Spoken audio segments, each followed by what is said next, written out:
અને ભાવનગર કેવું છે ખબર? એક અંદરથી ભાવનું નગર છે. સ્નેહ બધાય નગર તો વસાવવામાં આવ્યા છે. આ ભાવનગર તો માં ખોડિયારે આપેલું છે સાહેબ. ઈ ભાવ હા ગો બોલો દીકરી બોલવાનું પણ સંતરામજી. હા બાપજી, તમે જ્યારે જોવા ગયા તો એ દીકરી શું બોલી? મસ્ત મિત્રો, જય માતાજી, જય સિયારામ. કેમ છો બધા? મજામાં? તો તમારા બધાનું સ્વાગત છે એક નવા જ વિડીયોમાં. તો આજે અમે જવાના છીએ માયાભાઈનો પ્રોગ્રામ છે ત્યાં આગળ જોવા, અને ભાવનગરમાં આવેલો છે ગધેડિયા ફિલ્ટરમાં, જે જવાહર મેદાન તરીકે ઓળખવામાં આવે છે. અને ભાવનગરનું સૌથી મોટું મેદાન હોય તે છે જવાહર મેદાન ગધેડિયા ફિલ્ટર. તો ત્યાં આગળ અમે જવાના છીએ જોવા. અને તમે જો અમારો વિડીયો જોતા હોય અને ચેનલ સબસ્ક્રાઈબ ન કર્યું હોય તો અત્યારે તે સબસ્ક્રાઈબ કરી નાખો અને લાઇક કરી નાખો અને મિત્રોને શેર કરી દો. તો બસ બનાવી રહેજો વ્લોગમાં. આપણે જઈએ છીએ ગધેડિયામાં પ્રોગ્રામ જોવા. મિત્રો અમે આવી જાય છે પ્રોગ્રામ જોવા, અને પ્રોગ્રામ થયો તો શરૂ. મારા રહેતા રઘુભાઈ પ્રોગ્રામ થયો મજા આવે એવું છે. તમે આવો જોવા અને બહુ મજા આવે છે. અને તમે વ્લોગ હમણાં રહેજો, આખો વિડીયો બતાવી બનેલો. તો તમે જોઈ રહ્યા છો જવાહર મેદાન, અને સામે તમે જોઈ શકો છો આગે દેખાય છે તે છે પ્રોગ્રામ. આખું જવાહર મેદાન ભરેલું છે માણસોથી, હજી બધા આવે જ છે. તમે જોઈ શકો છો આખું મેદાન છે. એક તમને બતાવી દો, આખું લુક બતાવી દઉં જોરદાર. આખું મેદાન છે ને જે બધા લોકો આવી જાય કરે છે ને બધા આવે છે જોવા. હજી કોઈ એમ કહેવાય ને ખુરશી બુરશી મૂકેલું છે, અને સામે આગું ટેસ્ટ છે. હવે જો રઘુભાઈ જાય છે અહીંયા, કેટલો વારો આવે એની પ્રમાણે નક્કી થાય કેવું દેખાય છે એમ, કારણ કે ગરદી તો બહુ જ છે. એટલે વારો તો આગળ આવશે એવું લાગે છે. આ બધા પબ્લિક બેઠા છે. બને ત્યાં આપણે આગળ જ જવાની કોશિશ કરીશું, પછી જ્યાં વારો આવે ને બેસવું પડશે એવું છે. તો આ બધા લોકો બેસી જશે પ્રોગ્રામની મોજ માણવા. હવે તો તમને બતાવી દઉં પ્રોગ્રામ. એમાંય આપણું જ્યાં ભાવનગર અને એમાંય જ્યાં બેઠા છીએ જવાહર મેદાનમાં, કારણ કે આલફેડમાં 10મું ભણતો હતો અને આ ગ્રાઉન્ડમાં કેટલી વાર સાહેબ ક્રિકેટ રમ્યા છે. અને ભાવનગર કેવું છે ખબર? એક અંદરથી ભાવનું નગર છે, સ્નેહનું નગર છે આપણું. અને મેં જાહેરમાં બીજે કહી છે બધાય નગર તો વસાવવામાં આવ્યા છે. આ ભાવનગર તો માં ખોડિયારે આપેલું છે સાહેબ. એ ભાવનગરના આપણે સ્વરૂપ છે. અને જીતુભાઈ સાહેબ જરાય આસક્તિ નથી કહેતો, પણ જેની પર માં ખોડિયારની કૃપા હોય, અહીંયા મહારાજ તખ્તેશ્વરજી જે એમ કહેવાય, તખ્તેશ્વર મહાદેવની જ્યાં સ્થાપના કરી હોય, અહીંયા ભગવાન તખ્તેશ્વર બિરાજે છે. અહીંયા થોડું કઈ કરો તો અહીંયા તમને બહુ હાવ હનુમાન દાદો આપણો બેઠો. અહીંયા ગોળીબાર હનુમાન ક્યાંય નથી એવા આપણા ભાવનગરમાં ગોળીબાર હનુમાન. આગળ થોડાક જાવ સાહેબ તો નિષ્કલંક મહાદેવ, આ છેડે જાવ તો સુખીશ્યામ બાપા, માં રવેચી બેઠી છે. આ ભાવનગરની ફરતો તમને એટલું કહું કે અહીંયા જેટલી બજરંગદાસ બાપાની મઢીઓ હશે એટલી આમ કહેવાય કે બીજા નગરમાં નહીં હોય એવી હેરીએ જ્યાં બાપા બેઠા છે એવું જે આપણું ભાવનગર. અને અહીંયા ધીરે ધીરે એમ કહેવાય તો અહીંયા જે કઈ, અને વાત એ કરું કે એટલા બધા પ્રોગ્રામ કર્યા, પણ સત્યનારાયણ ભગવાનનો પ્રોગ્રામ મારી જિંદગીમાં પહેલી વાર કરું, કારણ કે નારાયણ સત્ય. અને એમાંય આજનો આવો રૂડો કાર્યક્રમ, ભગવાન સત્યનારાયણ ભગવાનના મંદિરને 100 વર્ષ પૂરા થાય, અને અત્યાર સુધી નારાયણ એકલા બેઠા હતા, અને હવે કહેવાય કે હારે માં લક્ષ્મી બિરાજવાના છે. અને એવા કાર્યક્રમમાં આપ બધા ઉપસ્થિત છો, ત્યારે બાપ આપ બધાનું હું હાર્દિક સ્વાગત કરું છું. ત્રીજી વાત, અત્યારે જે સત્યનારાયણ ભગવાન તો કથામાં તો બહુ ગયો છું હું પેલા હકીકત તમને કહું, જીતુભાઈ પહેલો વહેલો હું કથામાં નાનો હતો, હજી નાનો જ છું,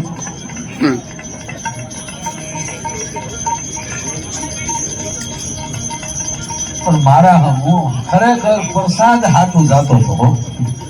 તમને લો મોરા તારી સોનાની સાજ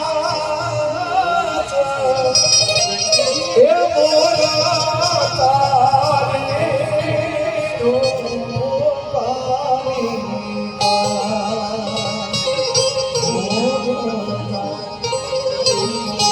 એવી સોનાની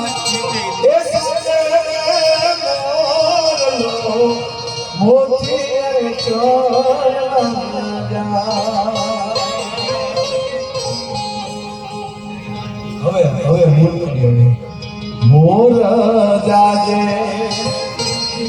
ઓ ગમાએ એ મોર જાજે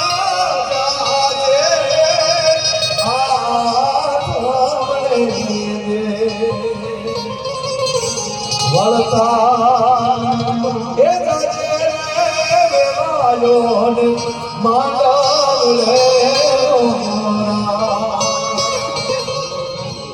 આ વર્ષો છે સાંભળીએ ને આપણે વર્ષો છે સાંભળતા મોર જાજે ઉગમણે દેશ મોર જાજે આથમણે દેશ વરરાજાને મોર કીધો હે મોર હે વરરાજા મોર એ માટે કીધો કે મોરમાં દુનિયાનો કોઈ રંગ એવો બાકી ન હોય મોરમાં ન હોય એમ ભલે સાહેબ ગરીબનો દીકરો પડતો હોય તેને હરખ એટલો જ હોય એમાં તમામ રંગ હોય કન્યાને ઢેલ કીધી બોલે કોયલ કીધી ઢેલ કીધો તો મોરને ઢેલ થઈ જાય પણ કન્યાને કોયલ કીધી બોલો આવું ખોટું ન કરાય યાર જો વરરાજાને મોર કીધો તો કન્યાને ઢેલ કેવી જોઈએ અને કન્યાને કોયલ કેવી તો વરરાજાને હોય જ આગળ જ હોય પણ ના કન્યાને કોયલ એ માટે કીધી કે કોયલ બોલે પણ દેખાય નહીં અને બોલે એવું કે મીઠું લાગે એમ દીકરાના વહુ ઓરડામાં બોલતા હોય અને દાદો સસરો સાહેબ ફળિયામાં સાંભળી જાય તો એમ થાય ભાઈ ભાઈ ભાઈ હજી દીકરી બા બોલે તો બહુ સારું હજી બોલે તો સારું અમુક ને બહુ એવી આવે હારો જોડો લઈને દોડે ઓ હવે હામું બોલતો નહીં હો આ તમારા બાપના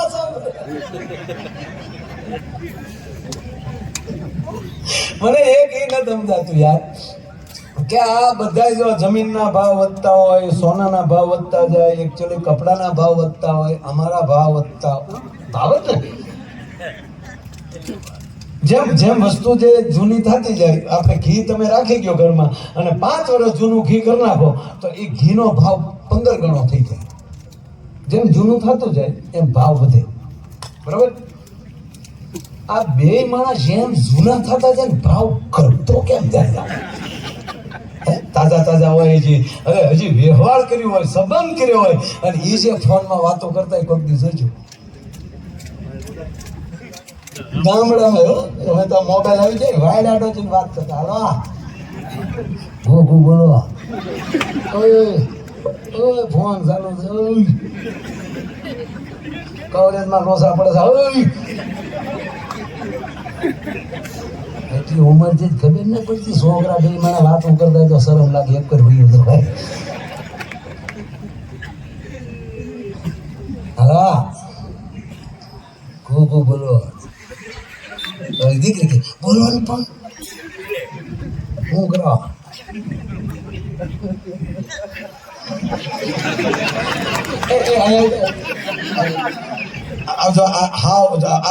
હજી મોબાઈલ વાળું ચાલુ છે આનંદ આવે છે જાણે એમ થાય કે હજી પ્રોગ્રામ ચાલુ છે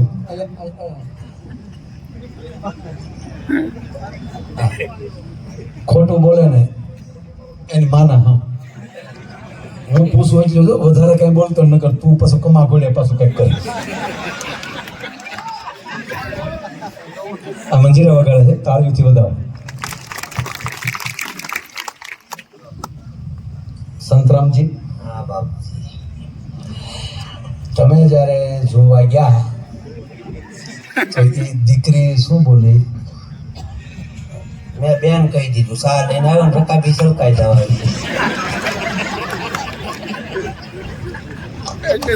કહી લો રકાવી જેદુની સળકાની તેદુના મંજીરા વગાડે રકાવી સળકાની કે બસ બેન બસ બેન તારી દીકરી જાય છે મારા ભાઈ આ તમને એમ થાય માયાભાઈ જોક છે ને આવું હારિયત છે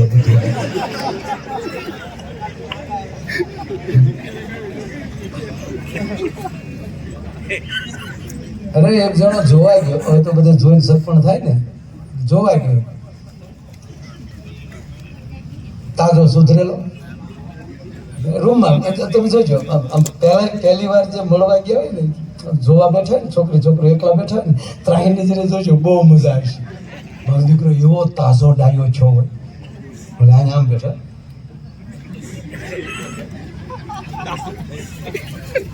હામે એમ જ હોય. આપણે એમ થાય બસ દુનિયામાં આ બે થી મર્યાદાની આગળ કોઈ હોય જ ન શકે. જોવાઈ ગયો ને એટલે પછી વાત તો કરે ને એટલે છોકરે કીધું નમસ્તે, દીકરીએ કીધું નમસ્તે. અને આ તાજો સુધરે ને ચકલીના ચો બહુ બોલે. શું ચાલે છે? ચોળા પીછો ચોળા, પેપ્ચી, ચોચ્યો ચોચ્યો.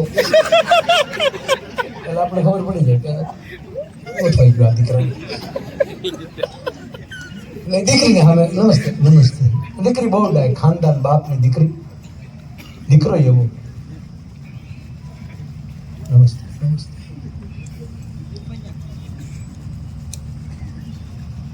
તમારી એજ કેટલી છે? મૂકી ગયો ઉંમર વર કેટલા ગયા એ મારે બાર પૂછ્યું ને મને પેલી ખબર હોય આપણે થોડી હોય જાય એક હોય જાય. સરસ.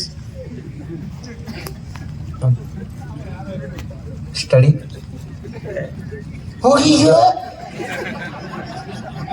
અભ્યાસ ભણ્યું કેટલા એટલું ભણ્યા એ મારા બાપ ન ખબર હોય સોપડા પછી મારા બાપ હલાવતા આપણને ન ખબર હોય કેટલા ધોરણ ના જાય.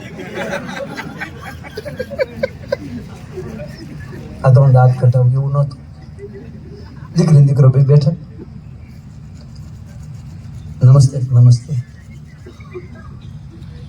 રસોઈ ભાવે છે? દીકરીઓને પૂછે રસોઈ ભાવે છે?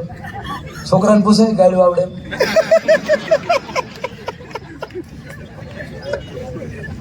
અરે સાહેબ ગૌરવ લો આપણા ગુજરાતનો કે તમામ રસોઈ તમે ચોપડીમાં શીખી શકો, પણ ગુજરાતની મુખ્ય બે રસોઈ રોટલો અને લાપસી એ ચોપડીમાં વાંચે કે ટીવીમાં જોઈએ ન શીખી શકાય. એ તો જેની માને આવડતું હોય એની જ દીકરીને આવડે સાહેબ. એ વારસાઈ છે.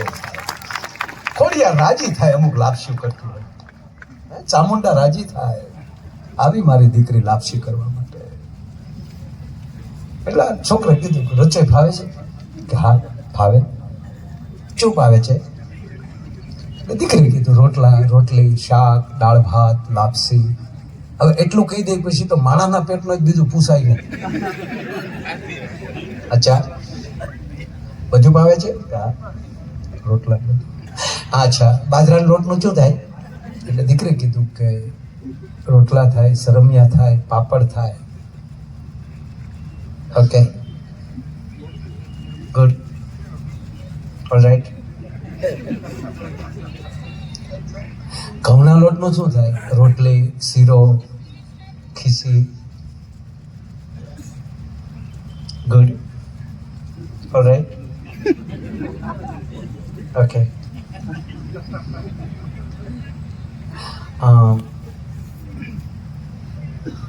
જુવારના લોટનું શું થાય? રોટલો, ઢોકળા.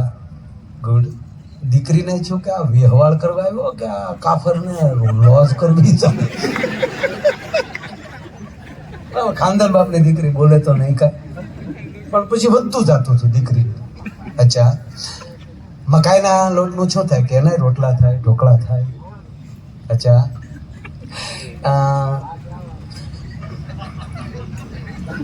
ચણાના લોટનો શું થાય? બોલો કે તારા બાપનો દાડો થાય. એ દીકરી નહોતી બોલી, તો હું બોલ્યો. દીકરી તો જેટલું ચણાના લોટનું જે થતું હતું બીજું લાડવાથી લઈને ગાંઠિયા સુધી, ગાંઠિયાથી લઈને દાડા સુધી, દાડાથી લઈને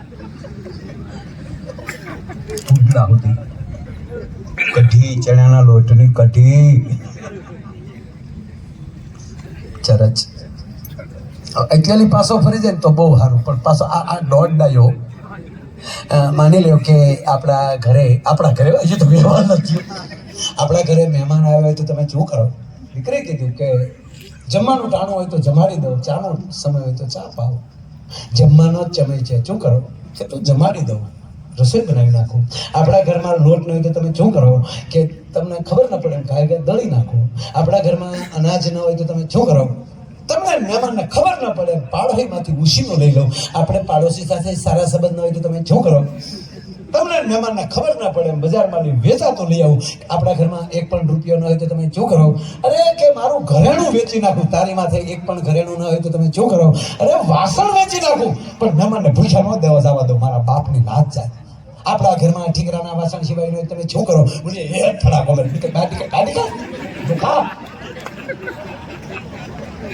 તારા ઘરમાં લોટ ન હોય, તારા ઘરમાં અનાજ ન હોય, મારી માથે ઘરેણું ન હોય, ઘરમાં એક રૂપિયો ન હોય, પાડા હોય હારે હારા સંબંધ ન હોય, ઠીકરાના વાસણ સિવાય તારા ઘરમાં કાંઈ હોય નહીં. તારા ઘરમાં હું મારે હેરું કરવા તારા બાપના સાહિત્ય નિકાલ ટપ દબાવીને એના બાપાને કીધું કે આવા લુખાવને ન ગળવા દેતા બાયોડેટા વગેરે. શું થાય તારા બાપના સાહિત્ય થાય.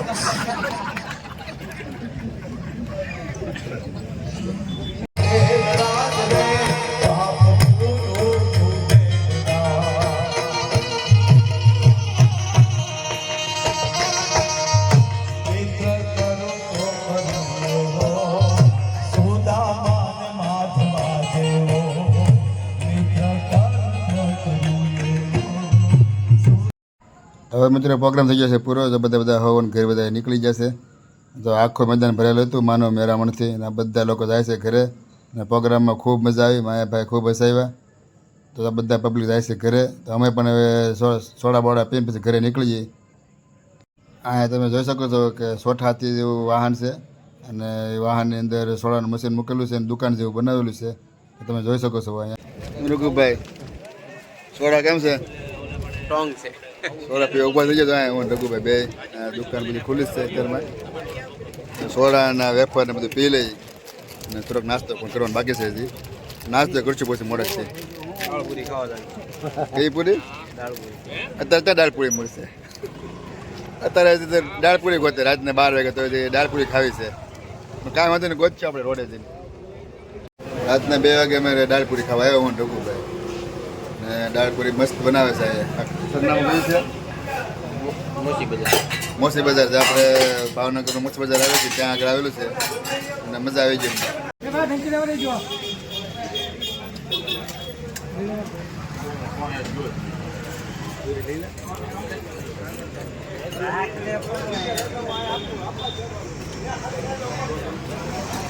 કેટલા વાગ્યા રઘુભાઈ? હા, કેટલા વાગ્યા? કેટલા વાગ્યા? રાતના 2 વાગે તો એ દાળપુરી ખાય છે. જો આ રઘુભાઈ રાતના 2 વાગે દાળપુરી ખાવા આવ્યા. દાળપુરી ખાય છે, સાસ બાસ ને પણ. રાતે 2 વાગે રઘુભાઈ દાળપુરી ખાવા લઈને આવ્યા મને. હા રઘુભાઈ,